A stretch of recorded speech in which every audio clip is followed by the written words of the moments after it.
You're listening to Social Distancing, a podcast produced by Olivet College to remind you that no matter how far we are from each other, we're all a part of the Olivet College family.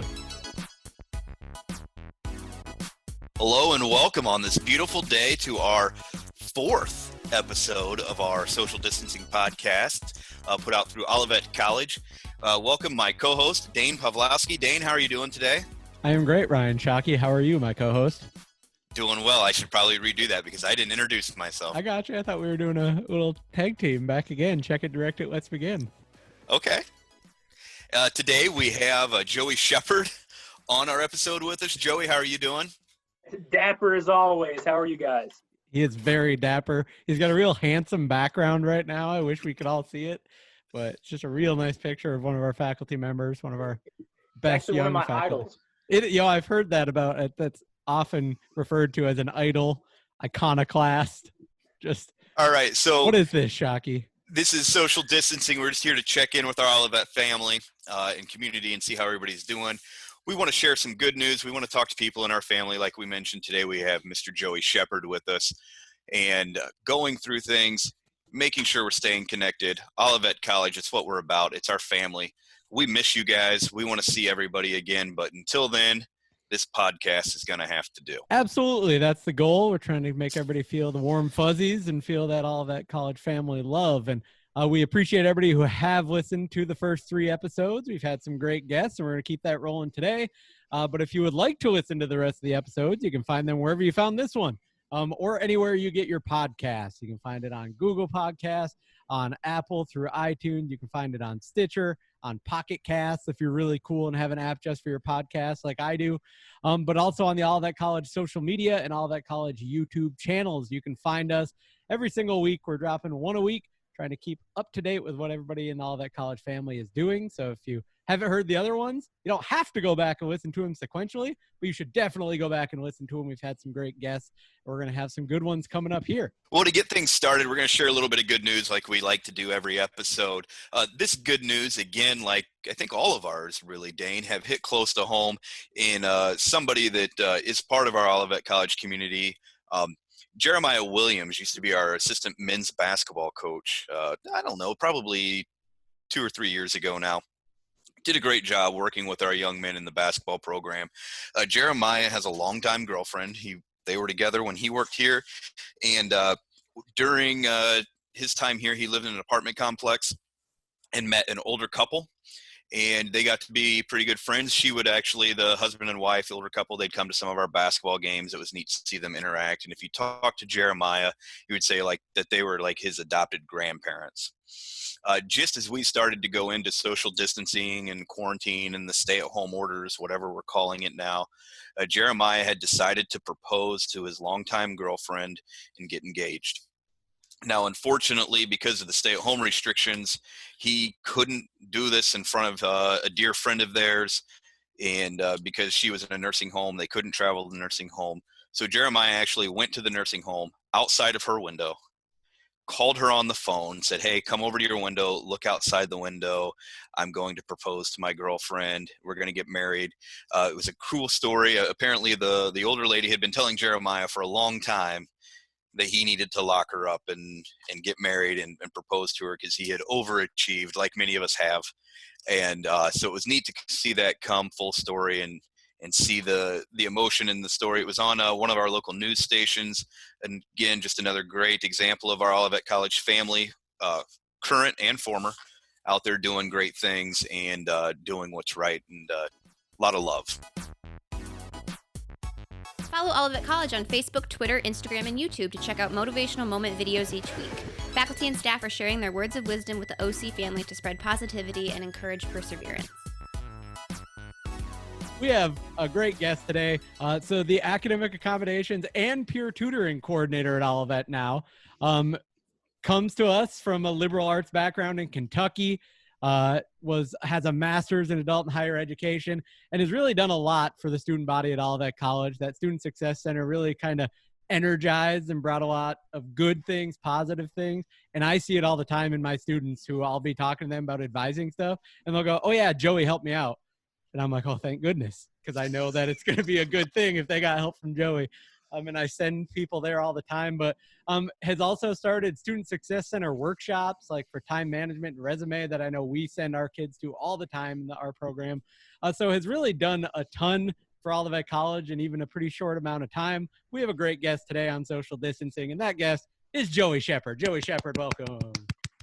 Thanks for having me, guys. I'm so glad to be here, straight from my house into your homes. So Joey, to start it off, I don't know if you've listened to the other three because they're very fantastic, but to start out, kind of, Joey, how are you doing? And can you kind of tell us about when you realize, like, oh, this is a thing. This is going to be kind of a new situation. So, like, how you doing? And then when was that moment that you kind of went, Sure. So everything in my life is going grand. I really can't complain. For me, it's been an easy transition. My master's program was all online, so I'm used to the online remote learning environment. I also read a lot.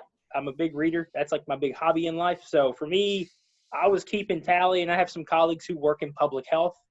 And so they were already giving me the insight, like, hey, you need to prepare for this. All the way back in the middle of January, end of January, they said it'll be a worldwide pandemic more than likely, so prepare. And so luckily I had some colleagues, coworkers, some former friends reach out and tell me, hey, be mindful, this could impact you. And I said, all right, I'll make sure I do my research. So I knew it then, and then February, same sort of information as it grew, and then it hit a few of the U.S. big cities. In March, students went away for spring break. We hosted on that Wednesday before they left for spring break, we had a really fun, like, be aware of coronavirus, like traveling safety tips for a Wellness Wednesday event. Luckily, I have a lot of people who told me to be prepared, and the week of spring break, instead of being lackadaisical as I should have been, I was proactive and did some research, reached out to several colleagues and said, what are you all doing to prepare to be online? And so I right away worked with peer tutoring, got the peer tutors caught up on how to use Zoom and our online tutoring management system. Accommodations, right away I emailed the students, said, hey, we're probably going online. We can still meet, but we won't be face-to-face in a traditional sense. It'll be remotely. So I still expect you to wear clothing, though, because that was like the big tip, because you'd be surprised. I'd already heard a few colleagues say, let me tell you, I've had a student in my first class who may or may not have been wearing pants. So it's that Charles Barkley thing where Charles Barkley, you see above the desk and he's wearing the blazer and the tie. Below the desk, it's basketball shorts and Jordans or something. Exactly. So I set some really strong front rules with the students and said, look, I want to keep working with you. I like our relationship. However, I have some expectations. You're adults. I'm going to treat you like it, and I don't want to see you not wearing clothing.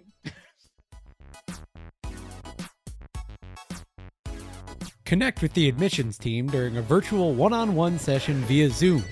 High school seniors and parents can meet with their admissions rep to cover individual questions for a personalized visit experience. Learn more and register now by emailing admissions@olivetcollege.edu.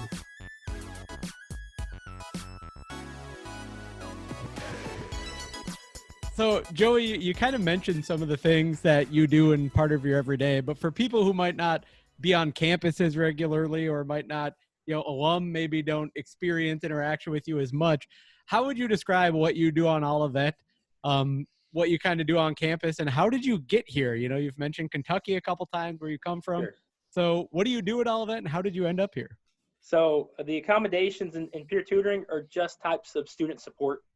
So Dr. Amy, my supervisor, our Dean of Student Engagement, she more or less always tells me, you are our student support. And I think that's heavily overreaching because I'm a big team-minded individual.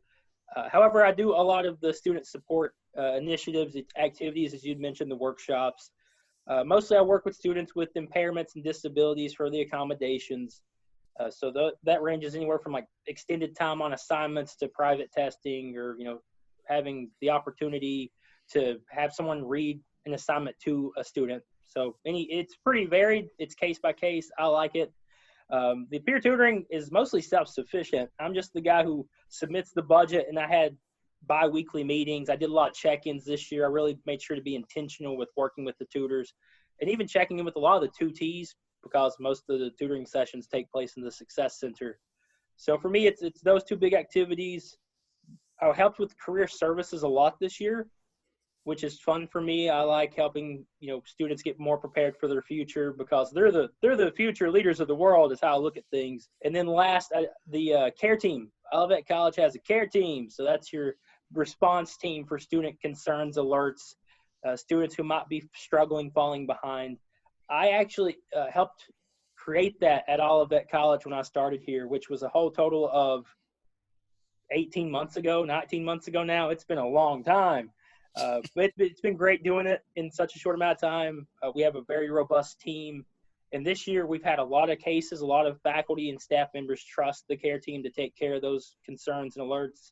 To the alums, I'm sorry that you weren't here now that I'm here, but I promise that the current and the future students are in good hands. So, for about a year and a half, how did you get here?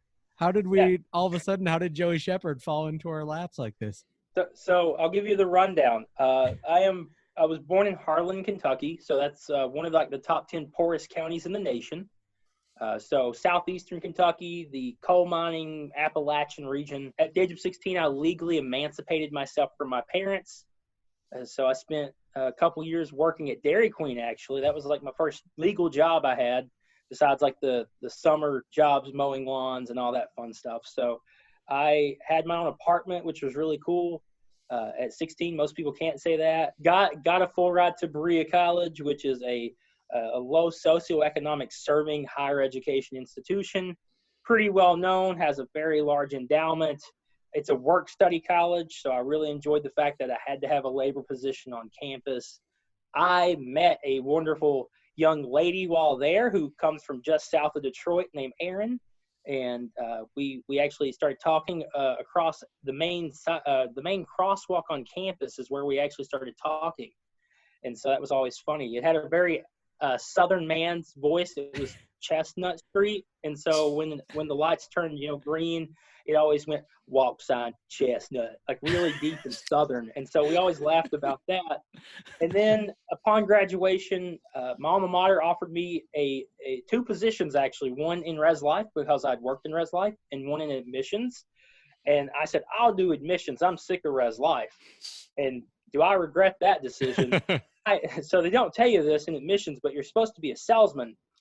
I am a very blunt and honest person. I hope everyone would agree with that. Selling is not my strongest suit. And so I vividly remember in my final interview for the job, the director asked me, how would you describe the food services on campus? And Berea is this very unique school. It's very sustainable. 90-something% of all their food is sourced within a 50-mile radius of the campus, which is really cool. Yeah. So my response was sustainable. and the director, Luke, looked at me really confused, and I said, well, I ate it for 4 years. I'm talking to you today. You'll survive too. He did not enjoy that so much. I worked there very briefly. The wife was homesick, wanted to come home. She has some living relatives up here in Michigan, especially her grandparents. I had nothing better to do because I'm not very close to the family, unfortunately. So I said, let's do it. So her background's in zoology. And so she got a job. It was a job. Signed up with the Saginaw Children's Zoo. Oh yeah. And I looked around nearby, and this university, Northwood University, had a hall director role. I said, "Hey, Res Life, I know that really well. Let's apply." And they offered me a job without ever coming to campus. I did a phone interview, and they really liked me. Then I did a Zoom session. I think it might have been Skype. I don't remember. It's been years. They offered me the job on the second interview. I took a weekend to think about it. I accepted the role. We moved from Berea, Kentucky to Midland, Michigan, which was a 10-hour drive. And my wife started working for 3 days at the Saginaw Children's Zoo, and the funding for her role was cut. Oh no! So luckily, we had this hall director role, so we had room, we had board. I spent 4 years at Northwood. I moved up the ranks very quickly there. I moved up from just a hall director to a director of Res Life and student conduct adjudication to the director of housing. It ended up being like a mid-level administrative role by the age of 26, and I hated that role.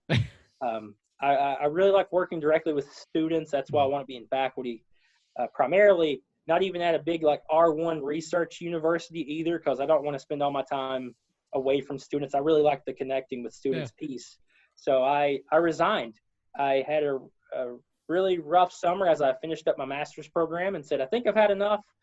The wife agreed that she knew I was burned out. So I resigned without having a job lined up. That is one statement that I will never make to anyone else, but I'm crazy and not known to follow trends. So I resigned in July, and I found the accommodations role at the beginning of August in 2018, and I applied. I like the mission of Olivet. It aligns very well with what Berea stood for and what I stand for. So I really like the historical components. I really like the compact and what it states in there about responsibility. I said, let's just try it. We'll apply. I applied, and it was very quick. They called me on a Tuesday for a phone interview, and I said, I can actually make it work. I was actually parked outside of a zoo in Birch Run. Yeah, there's a small zoo at Birch Run, Frankenmuth area. And so I said, I got 20 minutes. So I sat in the car with my wife before we went to this zoo and did a phone interview.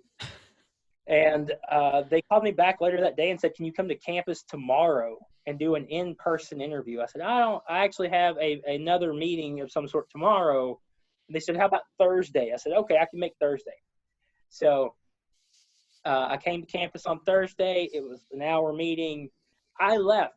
It's a 2-hour drive back to Midland, more or less, from all of that. And I sent them both emails thanking them, and I mentioned a bunch of other people I'd met on this in-person interview. And Jasmine called me later that day, actually, like 4 o'clock Thursday, and said, we want you to have the job. You're the perfect person. We really enjoyed meeting you. You're fun.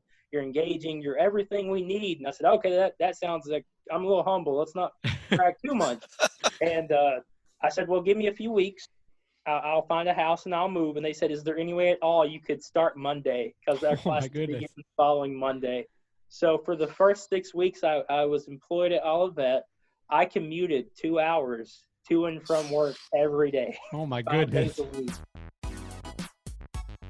High school seniors, decision time is coming.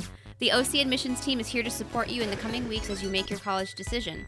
Depositing now allows you to lock in your financial aid package, begin scheduling classes, and prepare for the fall semester. Contact the admissions team at 800-456-7189 or admissions@olivetcollege.edu to take your next step.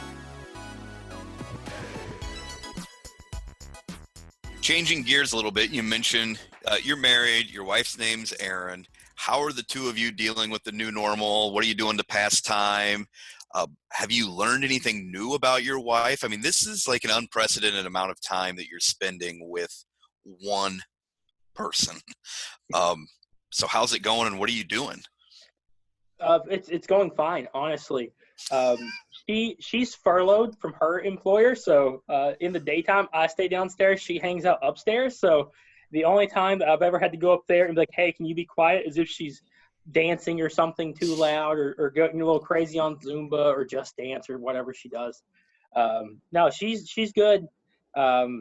We do a lot of puzzles and crosswords and a lot of those sorts of little booklets and things. So we're still doing those. It's been fun, honestly. You know, we don't have children, don't have pets either. We rent, so the landlord said no pets, even though I like dogs. So it's mostly just she and I. I go on daily walks. And those range from anywhere from about 20 minutes to, I think yesterday was about an hour and a half.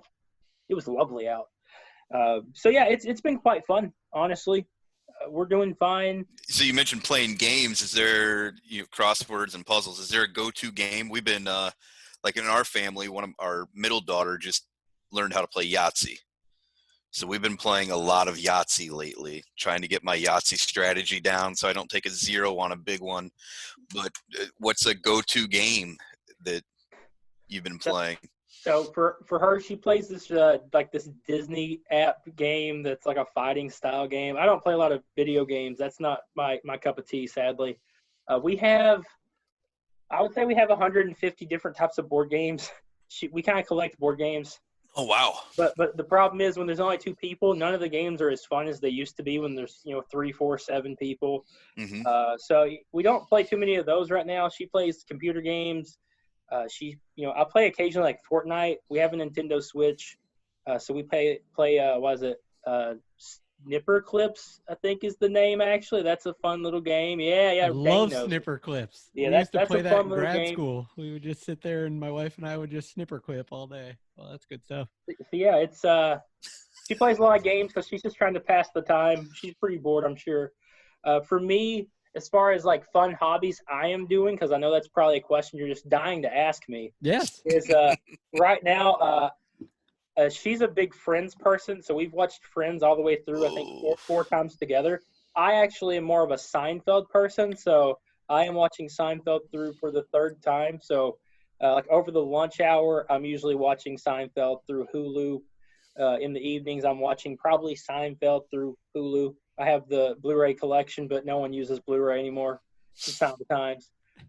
Beyond that, The Last Dance is a phenomenal documentary that's going on right now about the 97-98 Chicago Bulls. Yeah. So anyone who likes sports, please check it out, especially on ESPN because it's unfiltered. So you get to enjoy some nice adult words now and then. And then last, I have a subscription to the WWE Network. So that's where Joey's childhood will come out. Yeah, I was born and raised in the Attitude Era of the WWF days before it was an E.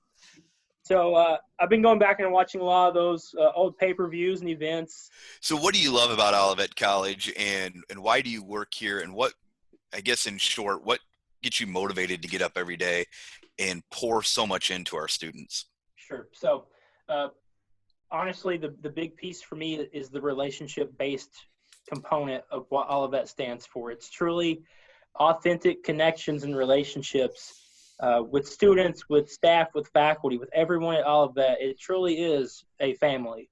It's more than just a community. It is a family. I mean, we're in a rural area. There's not a ton of activities outside of the campus to participate in. So it's the type of environment where if a student really wants to engage and connect, and be in like a relationship-based family, Olivet's the perfect location for that student. So for me, it kind of goes back to that. That's what I looked at when I was applying for college. I found that at Berea College. Mm-hmm. I went to Northwood. I found that, but it wasn't exactly what I was looking for. And I did some research. I found this nice little private college that has a cool historical background that relates to my beliefs in life and my passions. And I said, let's do it. And then for getting up in the morning, it's mostly working directly with those students one-on-one. Honestly, it is. It's more than just students with impairments and disabilities, even though they take up a large amount of my time, and as they should. It's my job title. But I know so many students. I know most of the students on our campus on a first-name basis. I can go across the campus to the KC, and I've had several visitors. I've had several students, several staff and faculty walking with me and be amazed at how I know these students and how many I actually do know. And the fact that they want to have that connection with someone on staff, it means a lot that the students are actively participating and engaging right back. So that's mostly why I enjoy working at Olivet and why I like what I do. So 2 follow-up questions to that. One, I think is really important. I know that there's a stigma that comes along with when people hear a learning disability or disability in general, Mm-hmm. or the dreaded initials IEP, right? Yeah. But I have 3 little kids, and going through it and realizing that, 2 of my daughters have IEPs. I explain to them all the time. It means nothing other than the fact that you're going to get exactly what it is, an individualized education plan. It doesn't mean that you are more smart or less smart than any of your peers. How do you help break that in college, right? Because they've had 18 years now to live with this stigma, and get kids to realize that everybody can need help or want help. It's not just, students that you would put down for that. It's an uplifting thing. It's a great resource. Sure. How do you do that?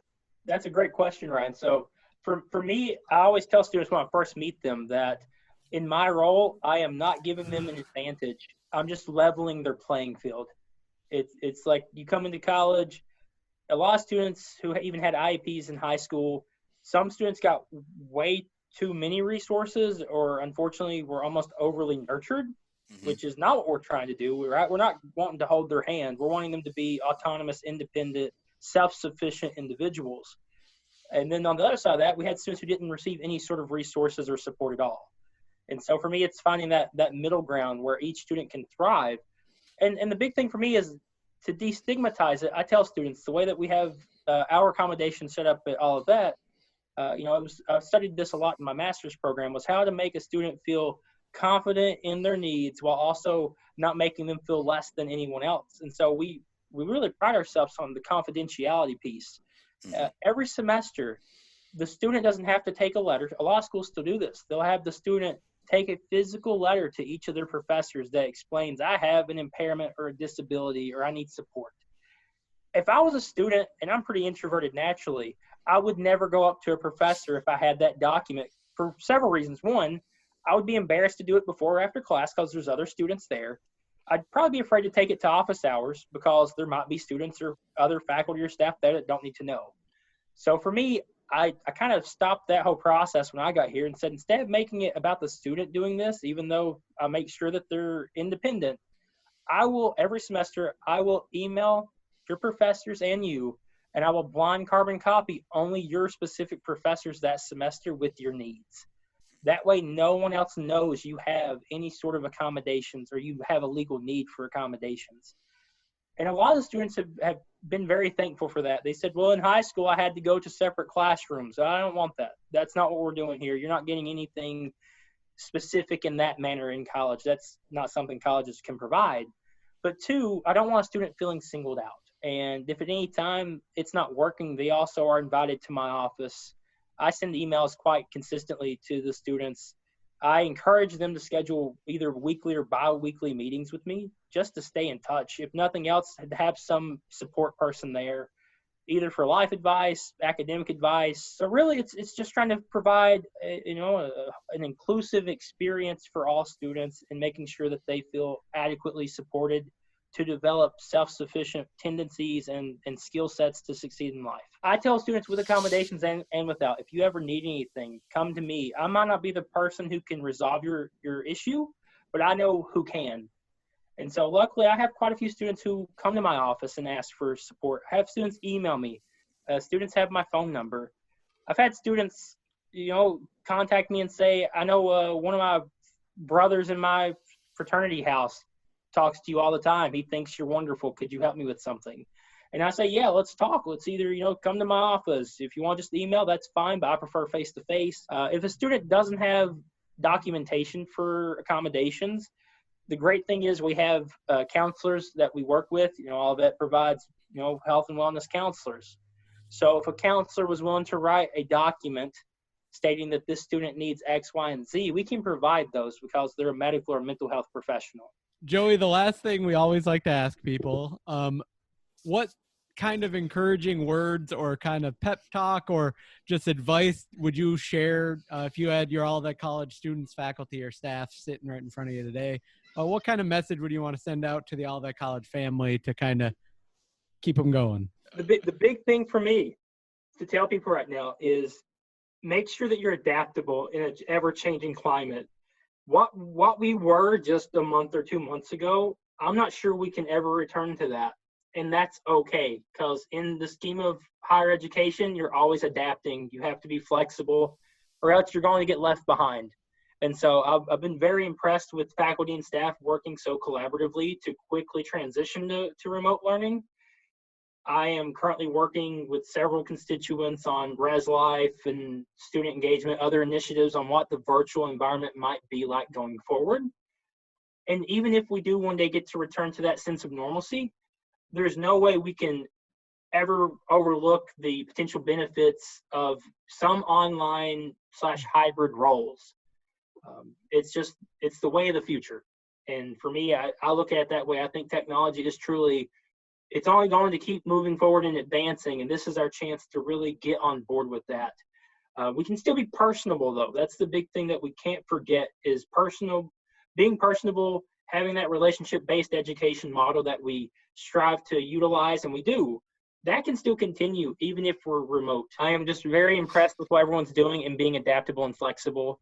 Continue being adaptable and flexible, and to steal from Dr. Corey, be kind. Also, though, thank you both for the opportunity to be on here, and hopefully a lot of people will listen to what we've said, and if not, that's okay too. I still enjoyed this experience. Thank you, Joey. We'll say it a couple more times, but thank you so much for joining us. It's always fun to talk to different people, especially I don't get in Mott very often, so it's nice to talk to the people who I would like to see more that I don't get a chance to. I do want to remind everybody that you can find us pretty much anywhere you get your podcast: Spotify, Apple, Anchor, Pocket Cast, really anywhere else on the Olivet College social media and YouTube as well. But if you want to be a part of the show, if you have questions you want us to ask, or if you have people you really want us to talk to as these big, important people on our campus and in our family and Olivet College community, please let us know. You can get me through email at dpavloski@olivetcollege.edu, or Ryan at rshockey.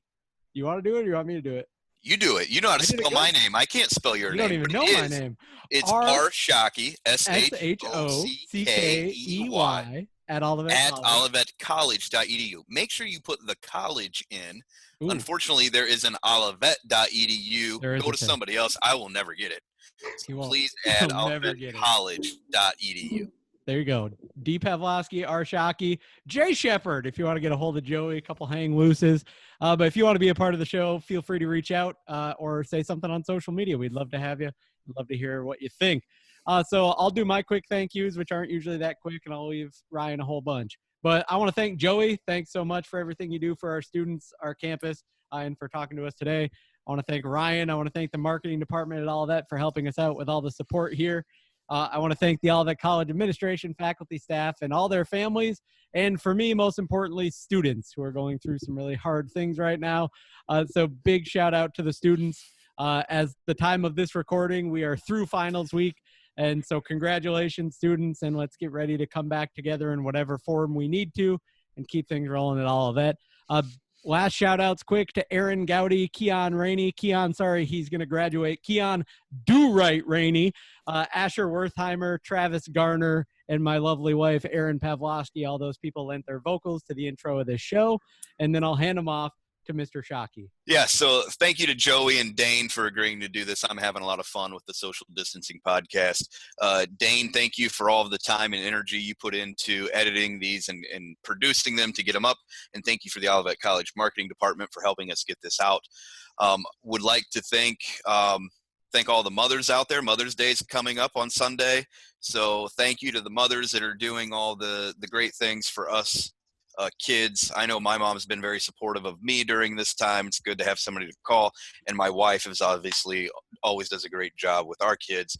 So thank you to all the hardworking moms out there, essential workers, and to our government officials and leadership. I know it's easy to sit back and point out holes in their decisions, but they're the ones on the front line making the decisions every day to keep us safe and keep us moving forward. And I don't think a lot of people envy that job. So thank you to local, state, and federal officials. Thank you to our essential workers. Thank you to Olivet College essential workers, maintenance staff, housekeepers, IT, in administration and leadership that's working every day along with our faculty and staff. And most importantly, like Daine said, thank you to our students. Without you, we wouldn't have the fun that we have. We wouldn't have the purpose that we have, and Olivet College wouldn't be who Olivet College is. And thank you to our seniors who are going off in style. There has not ever been a senior class that gets to go out this way. They've done it. They were the first ones to cancel a half a semester and walk out, talk about senioritis, good stuff. And so congratulations to them. Wish them the best of luck in the real world. We're always here for you if you need us. And thank you to those who are listening. Absolutely. Shout out seniors, all of them and otherwise. Thank you again, Joey. Thank you again, Ryan. Hopefully this helped brighten your day a little bit. It always does for us. It's always what I look forward to every week. Keep your eyes peeled, ears open for the next episode. And until then, stay healthy, stay safe, and go Comets. Thanks for listening to Social Distancing. Don't forget to subscribe and be on the lookout for more content.